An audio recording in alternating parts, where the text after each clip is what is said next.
Shalom sahabat-sahabat firman kehidupan yang terkasih di dalam Tuhan Yesus Kristus.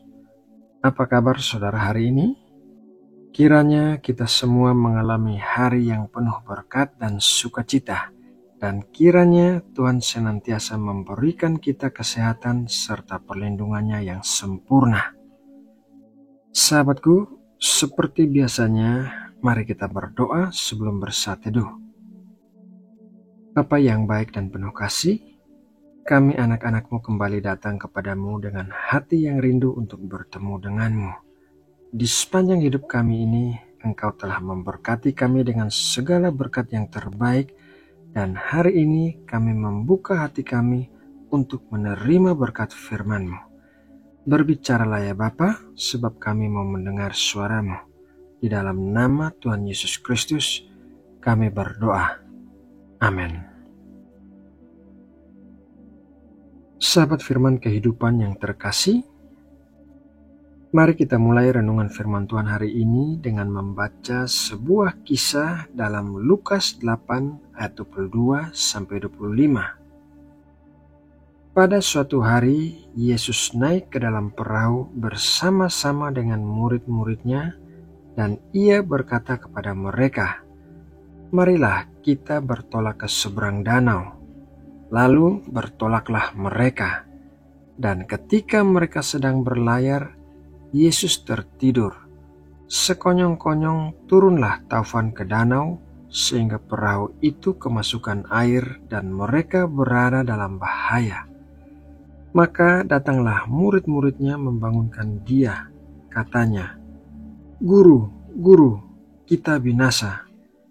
Ia pun bangun lalu menghardik angin dan air yang mengamuk itu. Dan angin dan air itu pun reda dan danau itu menjadi teduh. Lalu katanya kepada mereka, "Di manakah kepercayaanmu?" Maka takutlah mereka dan heran, lalu berkata seorang kepada yang lain, "Siapa gerangan orang ini sehingga ia memberi perintah kepada angin dan air, dan mereka taat kepadanya? Di manakah kepercayaanmu?" Atau dalam versi bahasa Inggris King James ditulis, "Where is your faith?" Ini adalah sebuah pertanyaan yang patut kita renungkan. Tuhan Yesus tidak berkata bahwa murid-muridnya tidak memiliki iman, tetapi Tuhan Yesus mempertanyakan, di manakah murid-murid meletakkan iman mereka?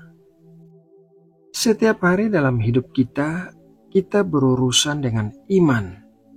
Saat kita duduk di sebuah bangku, kita memiliki iman terhadap bangku itu, bahwa bangku itu akan bisa menopang berat tubuh kita. Saat kita naik kendaraan umum, kita memiliki iman terhadap sopirnya bahwa ia akan membawa kita sampai ke tujuan. Jadi setiap hari kita melakukan aktivitas kita dengan melibatkan iman di dalamnya. Pertanyaan yang paling penting adalah, di manakah kita meletakkan iman kita, atau kepada siapakah kita meletakkan iman kita? Meletakkan iman kita pada hal-hal yang salah akan menimbulkan kekecewaan, tetapi meletakkan iman kita kepada Tuhan tidak akan pernah mengecewakan. Mengapa demikian? Alasan yang pertama yaitu Tuhan mengasihi kita. Mengasihi seseorang berarti memberikan yang terbaik untuk orang itu dan tidak pernah berbuat jahat atau merancangkan kejahatan terhadap orang yang dikasihi. Begitu juga karena Tuhan mengasihi kita, maka kita bisa mempercayai bahwa Tuhan selalu memberikan yang terbaik bagi kita dan tidak pernah berbuat jahat atau merancangkan kejahatan terhadap kita.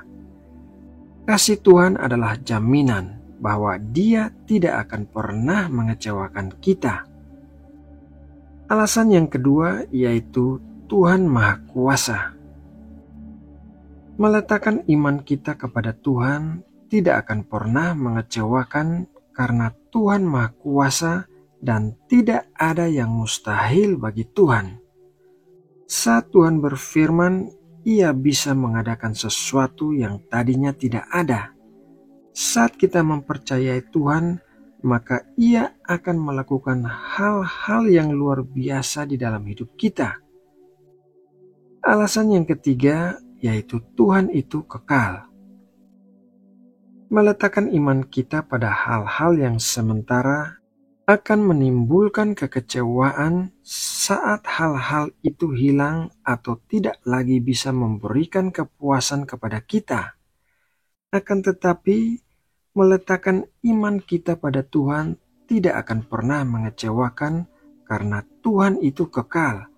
Tuhan tidak akan pernah berubah atau menghilang dan kita bisa mengandalkan Tuhan. Sahabat firman kehidupan yang terkasih, masih banyak lagi alasan-alasan yang membuat kita bisa percaya untuk meletakkan iman kita kepada Tuhan.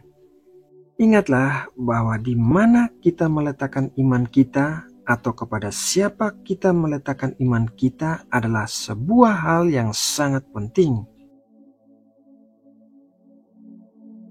Nah, sahabatku, demikianlah renungan firman Tuhan hari ini. Semoga renungan hari ini dapat menjadi berkat yang menguatkan kita semua. Mari kita sama-sama berdoa. Ya Bapa, terima kasih atas berkat firman-Mu yang baru saja kami terima. Kiranya Engkau memberkati setiap orang yang mendengarkan dengan sungguh-sungguh dan yang berusaha untuk melakukan kehendak-Mu. Kiranya Engkau memberikan pengurapan dan kekuatan yang baru agar setiap orang yang sedang mengalami pergumulan bisa melihat jalan keluar yang Engkau sediakan. Kiranya Engkau menghiburkan setiap orang yang sedang berduka cita dan kehilangan.